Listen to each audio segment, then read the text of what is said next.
Apple just unveiled ProRes RAW, and it is a huge deal. Stay tuned, let me tell you why.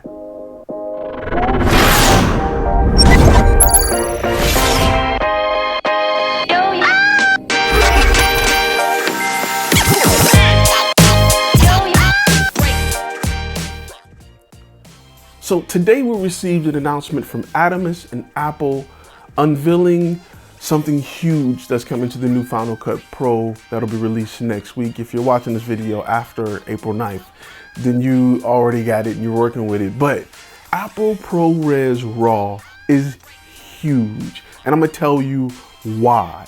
For me, I own an FS5 with an Adamus Inferno. I record RAW, Cinema DNG.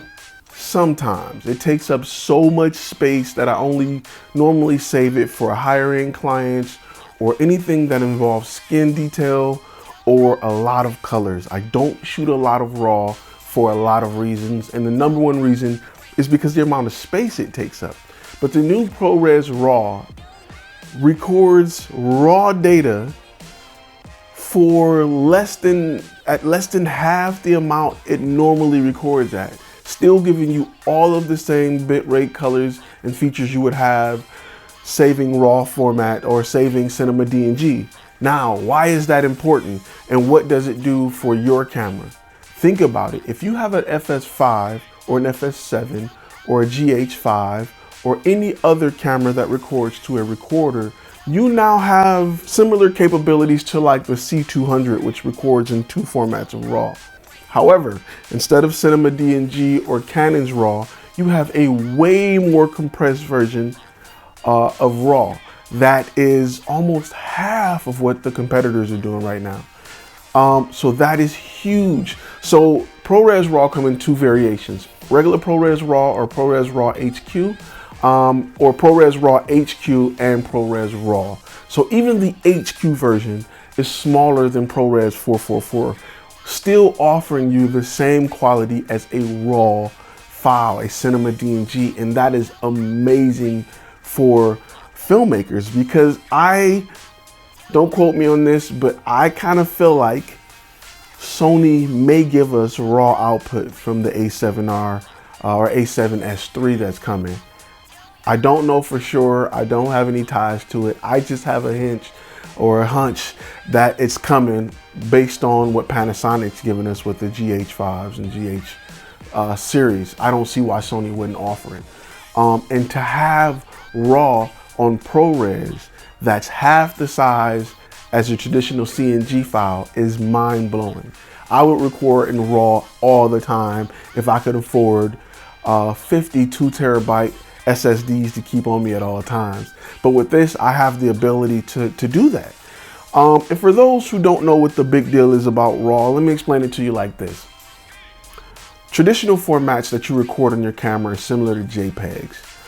And RAW, of course, is similar to RAW.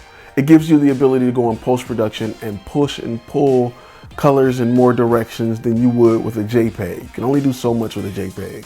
You can only bring back so much detail in the shadows with a JPEG. You can only lower highlights so much with a JPEG, but with a RAW, you have so much more flexibility.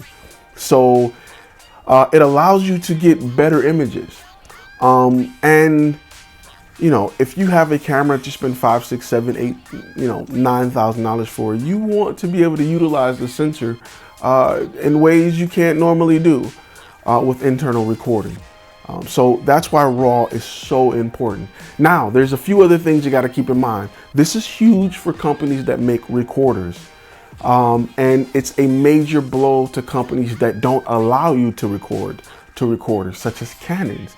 Their RAW is still a bit too much. There's nothing in between from 8-bit and then RAW. They got like a RAW Lite, and there's nothing in between. However, if you have an FS5, FS7, you have a variety of different flavors to record in, externally and internally. So this is a big step up for Panasonic users, Sony users, and other cameras that record to RAW. Another big thing is this that people aren't really thinking about. This is huge for Final Cut Pro. The only reason I have DaVinci Resolve is because the workflow to edit and color grade cinema DNGs is just better on Resolve. So normally I would have to round tree or just completely edit on Resolve. But since Final Cut and ProRes has given us a RAW format that is smaller than cinema DNG, almost more than half the size of what you record to a cinema DNG, which is around 400 megs, 430, something like that per second. It's more than half that with that same quality. It now allows me to record on my camera and not round trip into DaVinci Resolve. Now, don't get me wrong, color grading DaVinci Resolve is still king.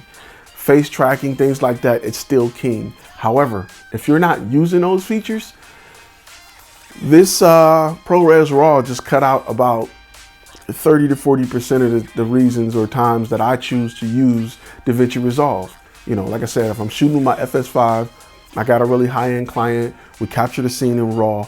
I normally need to pull it in DaVinci Resolve to edit it the way I want to edit, then send it over to Final Cut.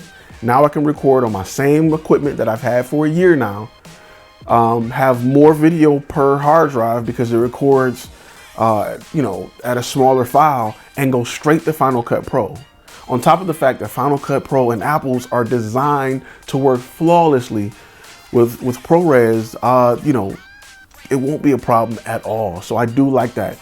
I'll also be on the lookout at what other cameras adopt ProRes RAW.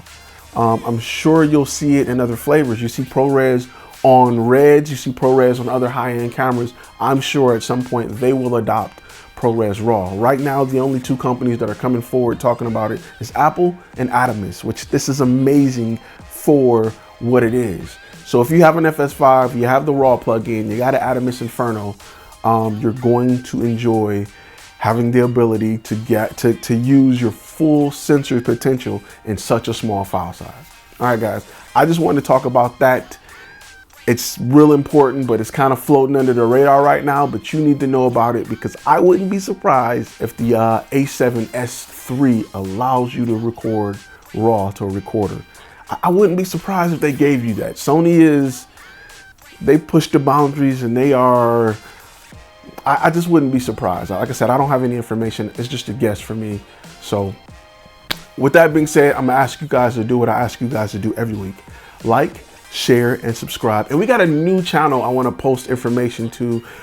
It's a 360 car clip channel, which allows you to see 360-degree views of the inside or interiors of your favorite cars. And we're always posting videos in that channel as well. So check it out, subscribe to that, follow me on social media, and I will see you guys next video.